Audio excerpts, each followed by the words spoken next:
할렐루야. 오늘은 킹스크로스 왕의 십자가 마가복음 강의의 13번째 시간으로 교회됨 주인바꾸기라는 제목으로 말씀을 나누겠습니다. 큰 은혜가 임하기를 축복합니다. 이전에 살핀 말씀을 보면 특별히 마가복음 1장에 여러 가지 치유 사건이 나옵니다. 그 중에 하나가 베드로 장모의 열병, 만성질환이었죠. 그 질병을 주님이 치유하시고 모든 병자라고 나와 있거든요. 모든 병자. 그러니까 요즘 현대에는 이 병을 더 세분화시켰잖아요. 옛날에는 뭐 크게 내과, 외과, 정형외과 이렇게 있는데 요즘은 내과 중에서도 내분비내과. 제가 거기 잘 가거든요. 그리고 또 무슨 내과가 있습니까? 소화기 내과도 있고 비뇨기과는 뭔가요? 그건 외과예요. 우리 간호사 부장 선생님이십니다. 네. 그리고 외과 중에서도 정형외과도 있고 또 신경외과도 있고 여러 분야로 이렇게 구분이 되어지잖아요. 산부인과도 있고 청소년 유아기과도 있고 그렇죠. 근데 그 모든 병자를 주님이 치료하시고 당시에는 불치병이었던 나병 환자를 주님이 치료하십니다. 그리고 많은 귀신이 굉장히 많았던 모양이에요. 귀신들이 사람들이. 지금도 많은 귀신들에 허덕이는 사람들이 참 많아요. 많은 신경외과? 근데 이제, 많은 귀신을 쫓아내시고, 이게 1장에 나타난 주님의 그 사역들을 볼 수 있는 그런 내용들이거든요. 근데 또 2장에 가보면, 4명의 친구에 의해 들것에 들려온 중풍병자 환자도 있어요. 주님이 그것도 치료하시잖아요. 여러분 지난주 말씀 기억나십니까? 예수님의 행동이 못마땅했어요. 가족들이. 그래가지고 예수님을 미쳤다 판단하고 그 예수님을 성경에서 붙들러 왔다라고 하는데 그 헬라어로 뭐라고요? 체포하러 왔다. 마치 형사가 죄인들을 붙잡으러 온 것처럼. 그 분위기가 살벌했겠죠. 또한 서기관들은 예수님의 사역의 근거가 바알세불, 귀신들의 왕, 그 귀신을 힘입어 가지고 지금 하는 사역들이라고 예수님의 사역을 맹비난합니다. 그리고 오늘 본문이 어떻게 시작됩니까? 31절에 보니까 그때에 이런 일련의 사건들이 다 연결이 되어 있었던 거예요. 그때에. 그러니까 예수님의 가족들이 예수님을 체포하러 오고 서기관들이 예수님을 귀신 들렸다고 맹 비난하고 있을 그때에, 그러니까 오늘 본문과 이 일들이 일어난 시기가 거의 같다는 거예요. 특별히 예수님 미쳤다는 것과 예수님 바알세불에 들려가지고 이 사역을 한다, 이것은 같은 시간대에 있었던 그런 일들이었습니다. 그때에. 그러니까 오늘 본문이 무슨 스토리냐면 안에 있는 예수님을 미쳤다고 생각했던 가족들이 빨리 나오라고 밖에 서서, 근데 예수님은 나가지 않고 이런 대치 국면에 지금 이 말씀의 내용을 담고 있지 않습니까? 그런데 지금 제가 지금 나열했던 이 사건과 스토리가 지금 어디에서 일어나고 있었는가 하는 것입니다. 이게 아주 중요한 포인트가 되는 말씀이에요. 여러분, 이 일들이 어디에서 일어났습니까? 바로 가버나움에 있는 안드레와 베드로의 집이었습니다. 1장 29절에 보니까 시작.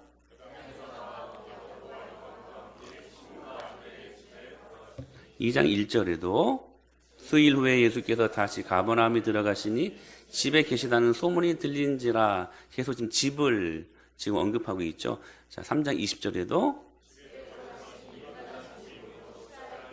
우리 이건 지난주에 들었던 말씀이잖아요. 집에 들어가시니. 그러니까 예수님의 공생의 사역을 감당하시면서 조금 힘이 드실 때마다 이 안드레와 베드로의 집을 안식처로 예수님이 삼으셨던 것 같아요. 예수님은 집이 없으셨잖아요. 그러니까 이 집에서 그나마 조금씩 쉬었던 것 같아요. 그렇죠? 저는 여러분의 집이 예수님의 귀한 사역들을 감당할 수 있는, 그분께 모든 것들을 내어드릴 수 있는 가정들 될 수 있게 되기를 축복합니다. 참 귀한 축복이죠. 자, 계속 집에 있었다. 오늘 본문도 안드레와 베드로의 집에서 일어난 일 아닙니까? 근데 제가 지난 시간 이 집에 대해서 한번 코멘트를 해드린 적이 있는데 여러분 기억나십니까?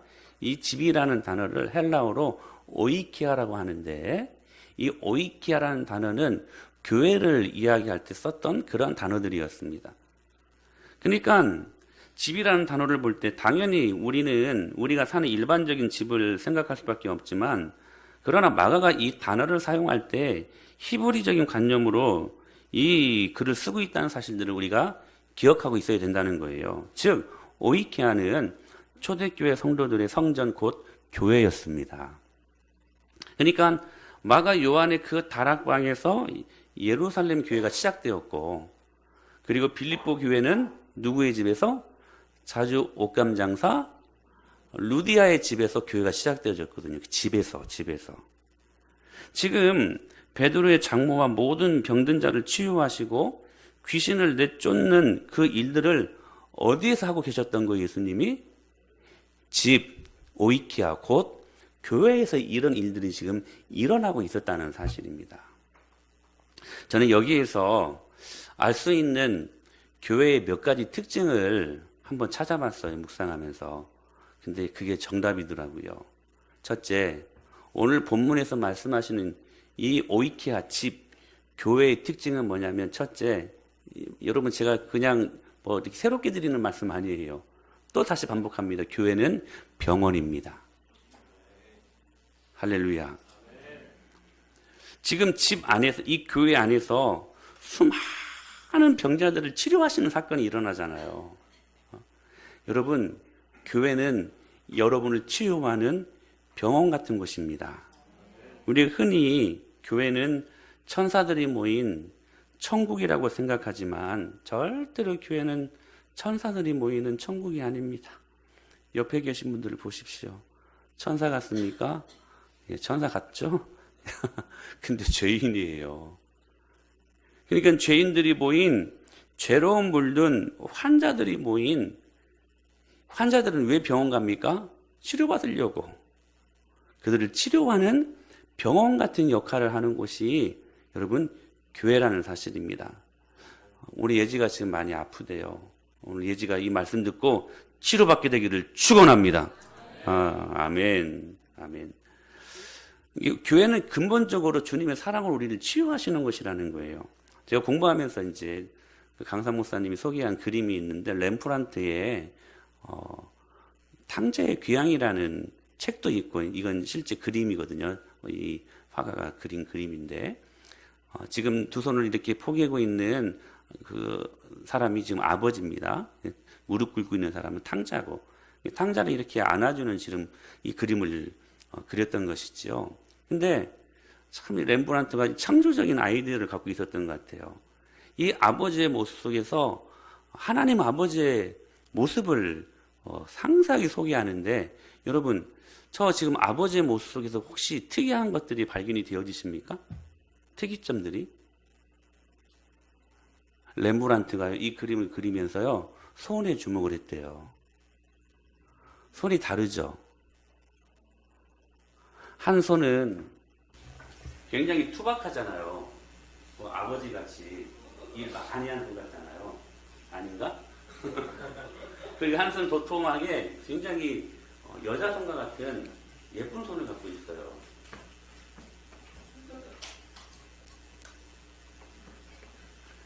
그러니까 렘브란트는 뭐냐면 이 아버지의 모습 속에서 하나님 아버지의 두 속성을 말하고 싶었던 거예요.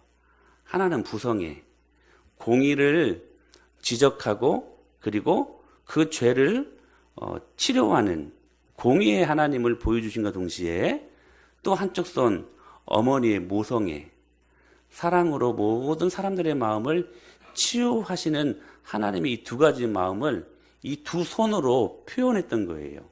너무 여러분 기가 막히지 않습니까? 사랑하는 여러분, 우리 아버지 하나님은 모든 죄를 지적하고 치료하시는 그리고 그 죄를 없이 하는 여러분 강력한 공의의 하나님이심을 믿습니다. 그렇지만 하나님 아버지는 모든 그 죄인들의 연약한 마음을 치료하시고 보듬으시고 그리고 어루만져 주시는 마치 어머니와 같은 그런 모성애를 갖고 계시는 치유하시는 사랑의 하나님이심을 동시에 우리들에게 말씀하고 있는 것이지요. 주님은 우리를 치료하십니다. 그러므로 교회는 하나님의 병원 같은 곳입니다. 이렇게 말씀하시죠. 시작. 이르시되 너희가 너희 하나님 나 여호와의 말을 들어 순종하고 내가 보기에 의를 행하며 내 계명에 귀를 기울이며 내 모든 규례를 지키면 내가 애굽 사람에게 내린 질병 중 하나도 너에게 내리지 아니하리니 나는 너희를 치료하는 여호와임이라. 할렐루야. 하나님은 우리를 치료하시는 분이시래요. 근데 교회가 그 일들을 하는 곳이라는 겁니다. 또 이렇게 말씀하셨어요. 시작.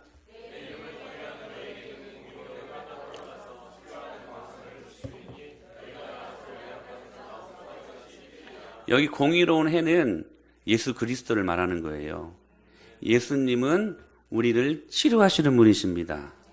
교회는 병원이에요. 히브리서 4장 12절 말씀 시작. 하나님의 말씀은 살아있고 활력이 있어 어떤 낯선 것보다도 예리하여 혼과 영과 및 관절과 골수를 찔러 쪼개기까지 하며 또 마음의 생각과 뜻을 판단할.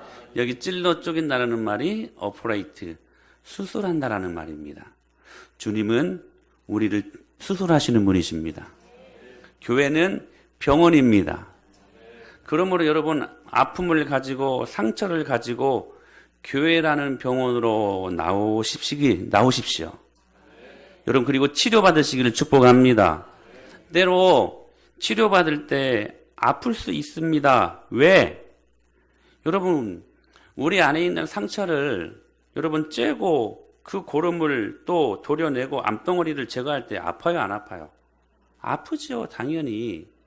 즉 죄의 고름도 째어야 되고 그리고 죄의 고름 덩어리도 도려내야 되고 죄라는 암덩어리를 제거해야 하기에 이러한 과정들을 겪는 동안에 잠시 아플 수 있습니다. 그러나 이기십시오. 여러분 치료 받으십시오.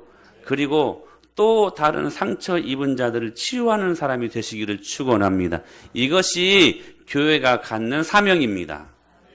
여러분 치료받고 또 상처 입은 그 사람을 내가 이제는 치료받았으니까 치료자의 입장에서 그 사람을 치료하는 상처 입은 치유자들이 될 수 있어야 된다는 사실입니다. wounded healer. 저는 이 힐러라는 말이 너무 좋아요. 여러분 교회는 그런 곳입니다.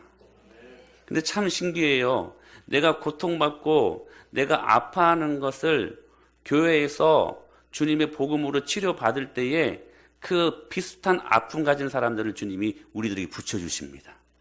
꼭 붙여주셔요. 사모가 아이를 못 낳는 불임한 자 아니었습니까? 하나님이 극적으로 기도 가운데 신혼이를 주셨고, 그러니까 신혼이를 볼 때마다 저는 하나님의 작품이라고 생각을 해요. 진짜 그래요. 아니 뭐 잘생긴 작품이 아니라 하나님이 하셨다는 그런 의미에서. 근데 중요한 것은 뭐냐면 사모가요 불임 환자였기 때문에 치료를 받은 거잖아요. 근데 그 다음에 사역을 하는데 꼭 불임 여성을 주님이 붙여주셔요. 근데 또 상담하고 기도해서 또 아이를 또 낳게 하셨어요. 근데 다 아들을 낳게 하셨어. 전부 다. 여러분, 내가 고통하는 것들, 상처 입은 것들 복음으로 교회에서 치료받으면 이제는 우리가 또 다른 같은 부류의 고통받는 자들을 향하여 그들을 치유하는 치유자로 저와 여러분들을 부르시고 계신다는 사실들을 잊지 않게 되기를 축복합니다. 이 교회가 이게 사명이에요. 우리가 상처를 입었고 복음으로 말미암아 치유를 경험한 사람들이라면 거기에서 머물지 않고 또 다른 상처 입은 자들을 wounded, 그러나 우리가 힐러가 되어야 된다는 사실입니다. 그게 교회의 사명이라는 거예요. 교회는 병원이기 때문에 그렇습니다. 두 번째, 교회는 영적인 전쟁의 현장입니다.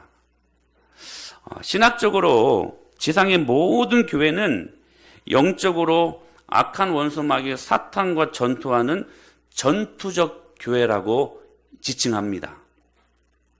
이스라엘 광야교회가 약속의 땅 가나안에서 과일을 먹고 고기 먹고 즐거운 시간들을 보낸 게 아니었습니다. 여리고로 시작되는 첫 번째 시작되는 그 전쟁부터 시작해서 가나안 7족속과 싸워야만 하는, 치열하게 피 튀기며 싸우는 전쟁이 그들을 기다리고 있지 않았습니까? 그러니까 가나안이 그들에게 과일도 줬고 축복도 줬지만, 그러나 악한 원수 마귀 사단과 싸우는 전쟁을 동시에 하고 있었다는 사실입니다.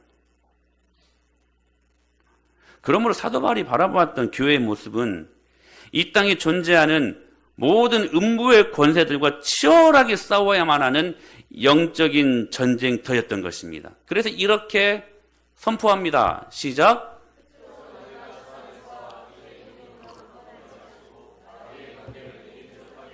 하나님의 전신갑주를 입으라. 우리의 씨름은 혈과 육에 대한 것이야.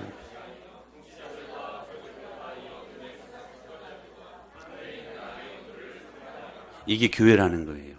여러분, 에베소서가 여러분 무엇을 말씀하는 성경입니까? 교회의 풍성한 주님의 능력을 선포하는 말씀이 에베소 아닙니까?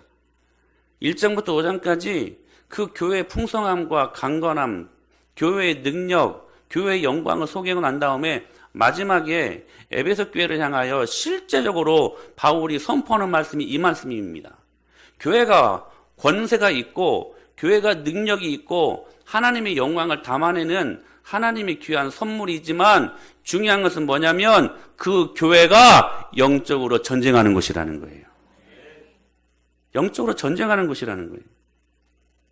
역사 이래 주님의 군사가 강력하게 교회를 지키고, 수와 상관없이 그리스도의 왕국을 지키는 사람들이 있을 때 교회는 복음의 찬란한 승리를 거두며 정말로 강한 교회가 되었습니다. 여기 강한 교회는 수적인 우위에 있음을 말하는 게 아니에요. 질적인 면에서 강력한 교회가 되었습니다. 그래서 하나님의 나라는 더 확장될 수 있었던 것이고요. 그러나 수가 많더라도 아니라고, 이 영적인 전쟁을 부담스럽다는 이유로, 성가시럽다는 이유로 싸우지 않는 교회들은 아무리 수가 많더라도 그렇게 나태한 사람들로 교회가 가득 찼을 때 교회는 하염없이 쇠퇴의 길을 걷게 되었다는 것입니다. 주님이 세워주신 사람들이 충성스럽게 주님 앞에서 전투적인 삶을 살아갈 때 그 시대의 교회는 언제나 그들에게 축복의 하늘문이 열렸습니다. 하늘의 복이 그들에게 충만하게 내려졌고, 수많은 불신자들을 그리스도 앞에 무릎 꿇게 하는 정말 강력한 교회가 되었던 것입니다. 저는 우리 은혜마을교회가, 그리고 오늘 우리 선교사님 같이 예배하고 계시는데 중국의 은혜교회가 그러한 교회 될 수 있게 되기를 축복합니다. 그러나 태만하고 이 영적인 전쟁을 치르지 않고 나태하게 살 때, 즉 의의 흉배를 그리고 구원의 투구를 내동댕이 치고 진리의 허리띠를 풀어놓아버리고 믿음의 방패를 팽개치고 하나님의 말씀의 검을 내동댕이 쳤을 때에는 말할 수 없는 혼돈 속에 교회가 사단에게 짓밟혀왔다는 교회사를 여러분 꼭 기억하실 수 있게 되길 바랍니다. 그런데 정말로 중요한 것은 오늘 본문을 보십시오. 예수님의 가족들이 예수님 미쳤다고 힐난하고 서기관들이 예수님을 귀신 들렸다고 취급하는 이 공격이 지금 어디에서 이루어지고 있느냐 하는 거예요. 오이키아, 베드로와 안드레의 집. 근데 이 집은 집이 아닙니다. 교회입니다. 교회에서 이 영적인 전쟁이 지금 이루어지고 있었다는 사실입니다. 그러므로 여러분, 교회는 전투하는 곳입니다. 악한 원수 마귀의 사단과 전투하는 현장이 이 교회 공간이고, 여러분 그 치열한 전쟁의 한복판에 여러분 무엇이 있는 줄 아십니까? 주일 예배가 있습니다. 지금 신혼이가요 잠과 치열한 전쟁을 치르고 있어요. 지금 미치기 일보 직전인가 봐. 지금 앉아야 되는데 또 자면 나한테 또 혼나고 집에 돌아가서 또 여러분 이 예배의 이 현장이 여러분 그냥 드리는 말씀이 아니에요. 영적인 전쟁의 정점이 이루어지는 그런 곳입니다. 여러분, 이 전쟁에서 승리하십시오. 은혜를 경험하십시오. 베드로와 안드레의 집 교회였습니다. 그러므로 여러분, 전투하는 곳이 교회이기 때문에 제가 질문합니다. 여러분, 교회가 늘 평안할 수 있습니까? 아니요. 교회가 늘 평안한 곳이어야만 한다고 생각하면 그 사람이 악한 원수마귀 사단이 시험거리의 제 첫 번째 공격감입니다. 절대로 아닙니다. 만약 이걸 바라고 교회를 오셨다면 여러분 그 생각을 바꿔야 돼요. 교회는 죄인들이 모인 곳입니다. 여러분, 나 자신뿐만 아니라 옆 좌우에 있는 분을 보십시오. 다 죄인들 아닙니까? 다 무엇인가 뾰족뾰족한 뭐가 난 그런 여러분 죄인들 아닙니까? 그래서 여러분 그 죄와 싸워야 하는, 때로는 치료받고 회복하고 하는 병원의 모습으로도, 그리고 영적인 전쟁을 하는 것으로 우리가 반드시 인식해야 이 영적인 전쟁에서 지지 않는다는 것입니다.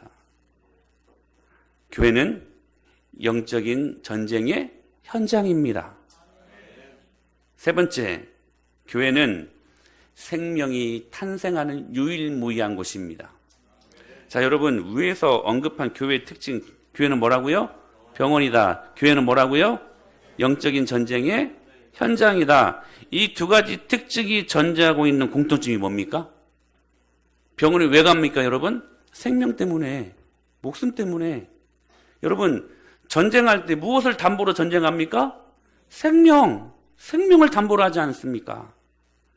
병원도 생명을 담보로 하고 전쟁도 생명을 담보로 하는 것입니다. 즉 교회는 영적인 생명이 잉태되는 것이고 그 생명이 탄생하는 유일무이한 공간입니다.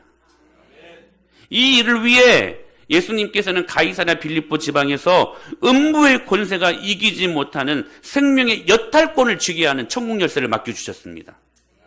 그 천국 열쇠가 교회 안에 있습니다. 할렐루야. 그러므로 여러분, 교회는요 지옥의 문을 열어 제끼는 능력입니다. 이게 교회가 갖고 있는 능력이에요. 권세예요. 그리고 그 교회에 하나님이 모든 생명의 충만함을 공급하십니다.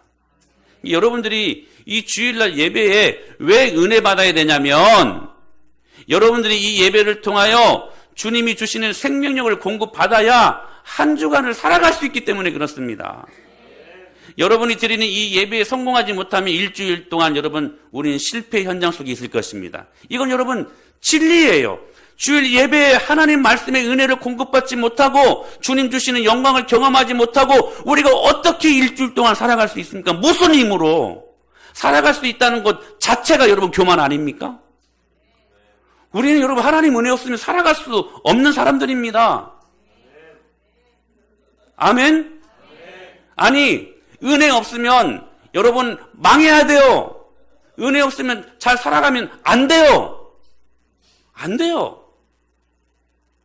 은혜가요, 우리를 살아가게 하는 능력입니다. 그러니까 여러분, 오늘 이 주일 예배를 통하여 공급받는 은혜를 안 받고 한 주간을 살아갈 수 없기에 여러분 이 시간은 정말 우리들에게 귀한 시간일 수밖에 없다는 사실입니다.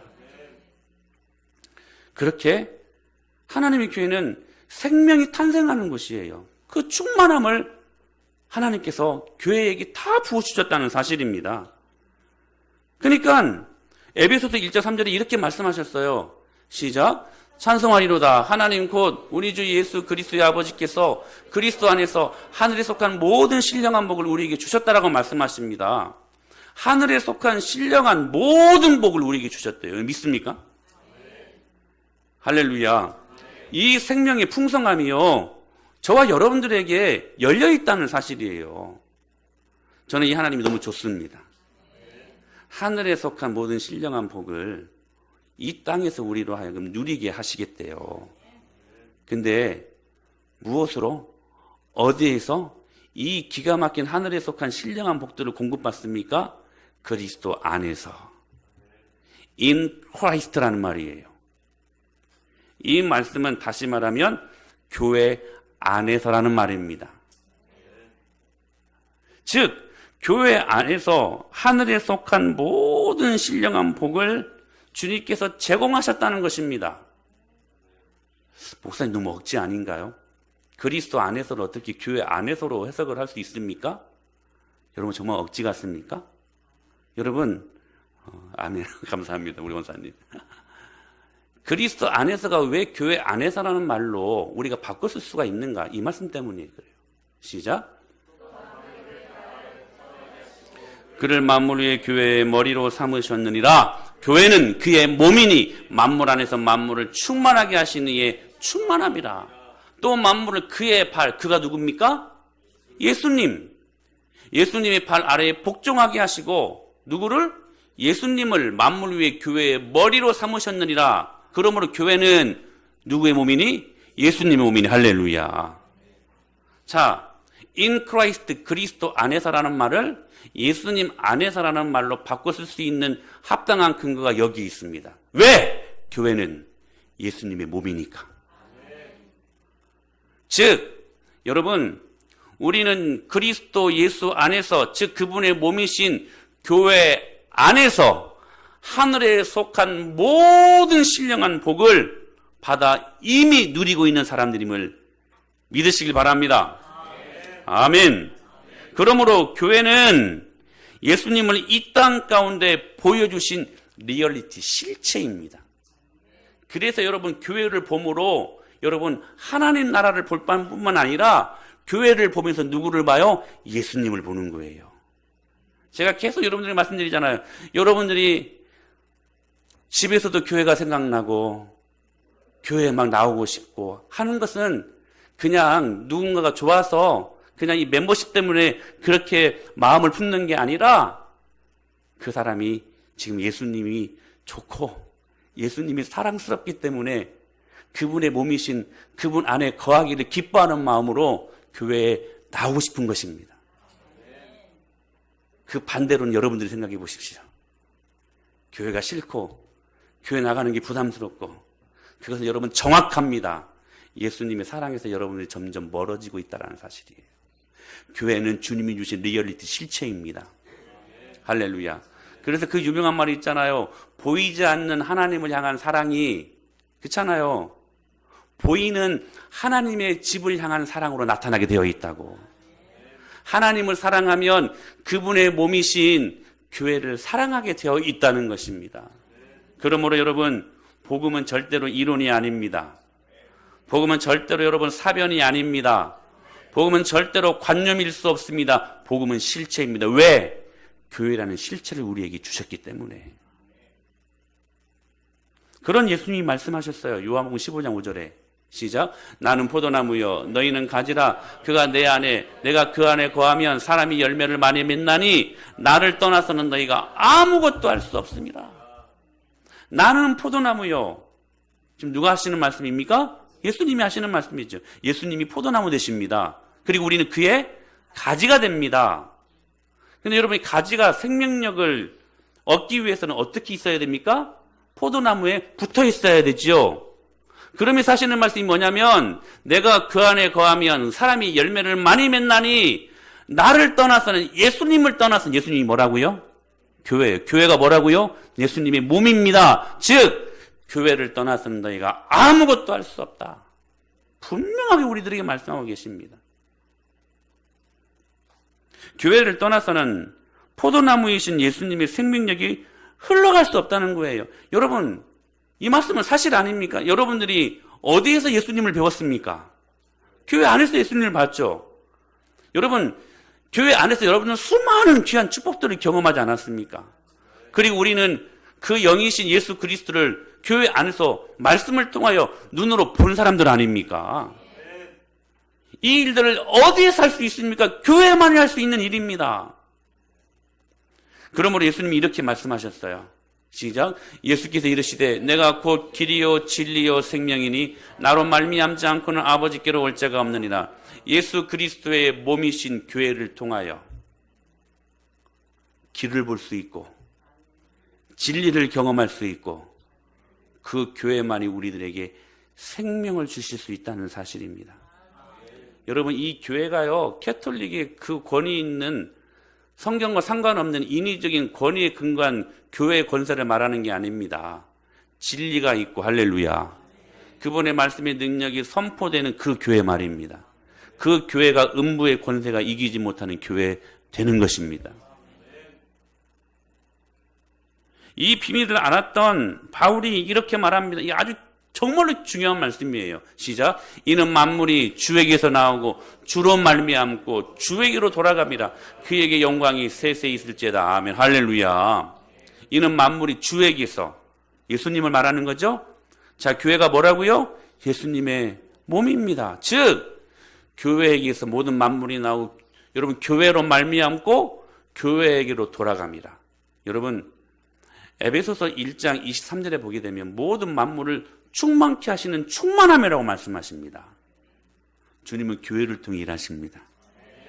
말씀이 살아있는, 하나님의 진짜 말씀이 있는 그 교회를 통하여 주님은 모든 만물을 나게 하시고, 그리고 말미암게 하시고, 그리고 모든 것들을 돌아가게 하십니다. 그 생명의 여탈권이 어디에 있느냐? 교회에 있습니다. 교회는 생명으로, 그러므로 풍성한 곳입니다. 그런데 중요한 것은 이제 이게 중요해요. 이 생명력이 여러분 안에 있냐는 것입니다. 여러분 어떻습니까? 이 말은 다시 말해, 여러분이 이 생명력 있는 교회 안으로 들어와 있느냐 하는 질문입니다. 여러분 어떻습니까? 교회가 주는 생명력은 여러분 강력합니다. 초대교회 안에 하나님의 은혜가 바이올런트 윈드, 폭력적인 바람으로 임했습니다. 그게 강하고 급한 바람입니다. 은혜가 임했는데요, 물론 은혜가 잔잔하게 임할 때도 있어요. 근데 여러분 어떨 때는 폭력적으로 임해요. 무슨 말입니까? 진짜 강하게 임했다는 거예요. 오늘 그 폭력적인 은혜를 받아야 될 사람들이 누굽니까? 내 남편입니까? 내 아내들입니까? 내 자녀들입니까? 아니요. 오늘 저와 여러분 자신이 이 폭력적인 은혜에 여러분 빠져 있어야 될 것을 믿습니다. 그 은혜가 있어야 돼요. 초대교회는 그 강력한 은혜가 있었어요. 그리고 그 생명력을 많은 사람들에게 흘려보내는 사역을 그 교회들이 감당할 수 있었다는 것입니다. 그 생명력을 우리에게 보여준 성경이 사도행전 아닙니까? 이런 생명력이 우리 안에도 존재해야 하는데, 과연 여러분이 그 생명력이 존재하는 교회 안에 들어왔느냐는 것입니다. 목사님, 오늘 우리 지금 교회 안에 있잖아요. 그게 무슨 말씀이세요? 우리 다 교회 안에 들어왔잖아요. 여러분 정말로 그렇습니까? 여러분들이 정말 이 교회 안에 앉아있다는 것만 해도 그냥 이것으로 그냥 교회 안에 들어왔다라는 것을 의미할 수 있을까요? 오늘 본문에 보면 대단히 재미있는 상황이 연출됩니다. 예수님과 제자들이 베드로와 안드레의 집, 즉 집이 뭐예요? 오이키아 교회 안에 들어와 계십니다. 근데 정작 그 안에 있어야 될 가족들은 이렇게 말씀하세요. 시작.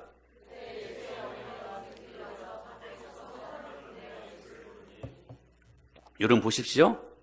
그 교회 안에 예수님과 제자들은 있었는데, 근데 정작 들어와야 될 예수님의 가족들은 교회 밖에 서서 머물러 있습니다.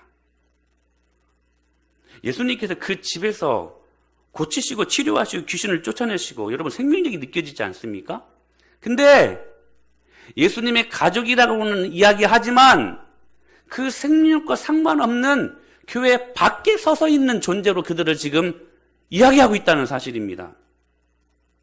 근데 참 재미있게 밖에 서서라는 말과 아주 극명하게 대비되는 말씀이 나옵니다. 시작.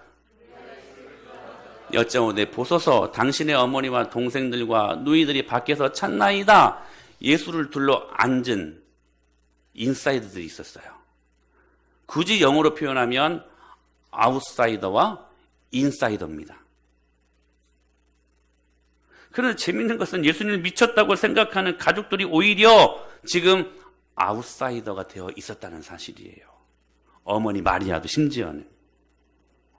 그런데 여러분, 이 아웃사이더와 인사이더를 구분짓는 기준점이 뭘까요? 지금 밖에서 당신의 어머니와 동생들이 애타게 찾고 있습니다 하는 제자들의 말에 주님이 이 기준점을 정확하게 제시하십니다. 같이 한번 읽어볼까요? 시작!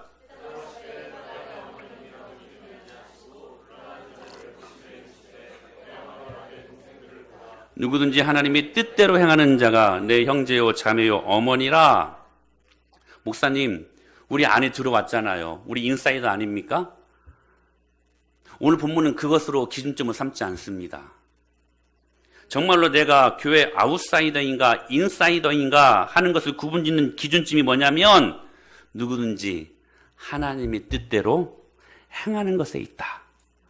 주님이 외마디의 말씀으로 정확하게 그 기준점을 제시하십니다. 즉 순종이 교회 밖과 교회 안을 결정짓는 기준점이라는 사실입니다. 여러분, 예수님은 식사를 하실 때에 그 식사의 주 메뉴가 뭔지 아십니까? 요한복음 4장입니다. 시작. 예수께서 이르시되 나의 양식은 나를 보내신 이의 뜻을 행하며 그의 일을 온전히 이루는, 이것이 예수님의 양식이었대요. 예수님의 양식은 하나님의 뜻을 행하는 순종에 있었다는 것을 말씀하고 있습니다. 예수님은 순종하셨던 분이십니다. 그래서 누구든지 하나님의 뜻대로 행하는 자가 내 형제요, 내 자매요, 내 어머니라 이 말씀을 제가 이제 유진 피터슨의 메시지 성경을 잘 보니까 그 말씀을 보니까요 아주 기가 막히게 번역되어 있어요. 여러분, 뭐가 무엇보다 진합니까? 피가 물보다 진하잖아요. 근데 이 말씀 이렇게 번역해 놓았더라고요.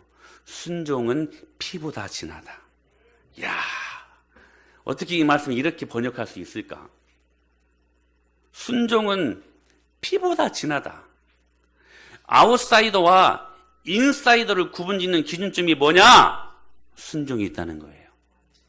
하나님의 뜻대로 행하는 것이 있대요. 그런데 이 말씀만 계속 들으면 오해가 생길 수가 있습니다. 지금 행위구원을 말씀하시는 것인가?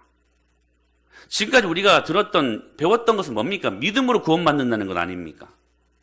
예수님이 이런 말씀도 하셨거든요. 시작. 나더러 주여 주여 하는 자마다 다 천국에 들어갈 것이 아니요 다만 하늘에 계신 내 아버지의 뜻대로 행하는 자라야 들어가리라. 정말 행위구원을 말씀하시는 것 같잖아요. 더더군다나 부자 청년 이야기입니다. 잘 아시잖아요. 하루는 부자 청년에게 예수님이 다가가셔서 말씀을 하십니다. 근데 먼저 찾아갔던 건 부자 청년이었죠. 부자 청년이 영생에 대한 궁금증이 있었습니다. 어떻게 하여야 영생을 얻을 수 있습니까? 이 말을 묻고자 예수님께 나아가면 예수님이 뭐라고 대답하십니까? 이렇게 대답하십니다. 시작. 선한 이는 오직 한 분이시니라. 내가 생명에 들어가려면 계명들을 지키라. 이르되 어느 계명이오니까? 예수께서 이르시되 살인하지 말라, 간음하지 말라, 도둑질하지 말라, 거짓 증언하지 말라. 십계명을 지켜라. 율법 지켜라. 여러분, 십계명은 613가지 율법의 축소판 아닙니까? 613가지가 되는 율법을 다 지켜야 구원받을 수 있다는 거예요. 여러분, 이게 가능한 일입니까? 우리가 율법을 613가지를 다 지킬 수가 있어요? 대답해 보세요. 없어요. 있을 수 없는 일이에요. 그런데 그거 하라는 거예요. 행위구원 아닐까요, 여러분? 우리가 지금까지 배우기로는 믿음으로 구원받는다고 말씀하셨는데 왜 십계명을 지켜야 구원받습니까? 이런 말씀 아니에요, 지금 여러분? 근데 여러분, 이 말씀을 잘 보십시오. 우리는 아버지의 뜻대로 사는 것이 100% 다 여러분 가능하지 않습니다. 613가지 율법을 다 지키는 게 여러분 가능하지 않는 일들입니다. 그러므로 이 대답을 하셨던 주님의 명백한 의도는 뭐였냐면 우리가 아버지 뜻대로 우리가 모두 행할 수 없으니 그거 인정하고 자신이 죄인이기에 지킬 수 없음을 인정하고 하나님의 은혜 아니면 안 됩니다. 하나님의 긍휼하신 축복이 아니면 안 됩니다. 그거 고백하게 하시려고 그 말씀하신 것이거든요. 오로지 나의 삶의 주인은 예수 그리스도 한 분이십니다. 그거 인정하게 하려고. 그런데 뭐라고 대답합니까? 다 지켰다는 거예요. 이게 얼마나 여러분 교만입니까? 거기 한 가지 죄가 또 플러스가 되지, 거짓말까지. 그렇게 할 수가 없는 것이었습니다. 그러자 예수님이 또 한 가지를 제안하시죠. 이렇게 말씀하십니다. 시작.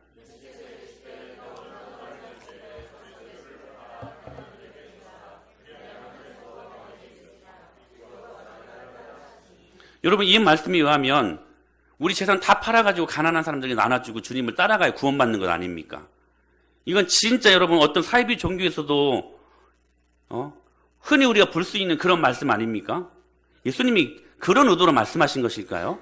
여러분, 이 청년에게 지금 그 마음에 우상이 되었던 것이 무엇입니까? 재물이었습니다. 돈이었습니다.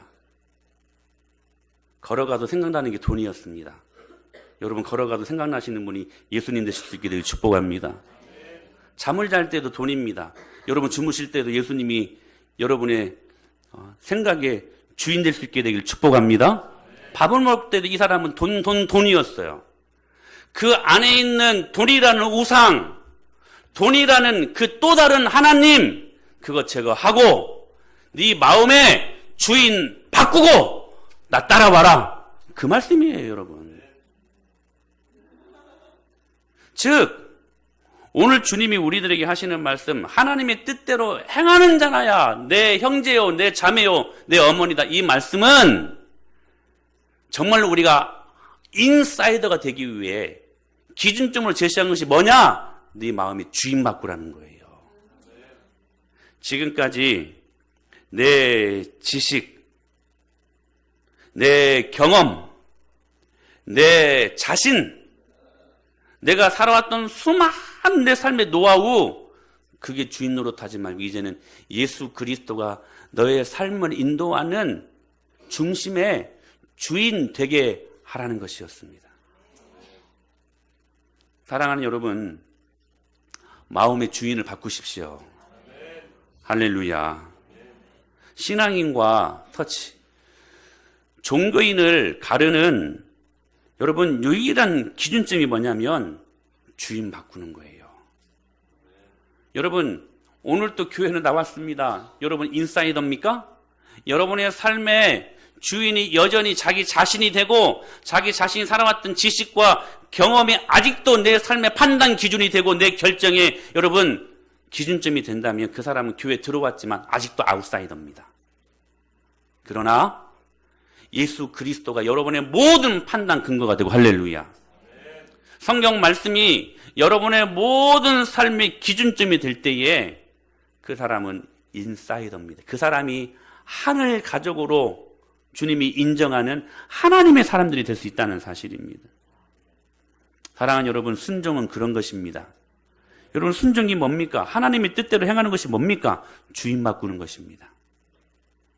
자기가 왕 노릇하고 싶고, 자기가 내 삶의 주인 되고 싶고, 내가 내 삶의 대장 노릇하고 싶고 하는 것을 예수 그리스도가 주인 되게 하게 하시고, 왕 되게 하게 하시고, 그분이 대장 되게 하게 하시는 그 삶이 하나님 뜻대로 행하는 순종 아닙니까? 즉 주인 바꾸는 거예요. 어찌 보면 여러분, 죽을 때까지 우리가 신앙인이라고 신앙생활하는 모든 삶은 이 훈련입니다. 주인 바꾸는 것입니다. 주인 바꾸는 것이.